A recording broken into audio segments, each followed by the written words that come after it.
Hello guys, good morning. जय जगन्नाथ। केमिति अछन्ती आपण माने? तो आज मु बहुत तत्तरे थिले, तो से विशेष वीडियो मु बनै नाही। आ मु एठी मो जिनिस पत्र धरी मु बाहर जाइए बिल को। आज बहुत खरा होता।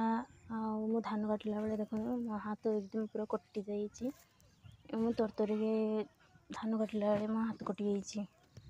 बहुत ब्लीडिंग होता। मुझे तो घर किसी बैंडेड नहीं जाई नी, तो से भाया छाड़देली। पानी मैंने भी पी नहीं जमीक बेस ब्लीडिंग न हम। धान कटा सरला बाहरी थी घर को आसबी बोली। आज आमर से बिलटा सड़गला। आसिक देखिली घरे बहुत सारा कम पड़ी। मुझे तरतर बाहर जाइए जेहेतु, तो से कम दाम सारिकी आमर बहुत सब कम सरी आसला भी। अल्प दिन रही आम कम जम सब सर। मुझे रेडी होगी आसी जाइए। आज ब्लॉग मुझे रखुची। जय जगन्नाथ, जय शिव शंभु।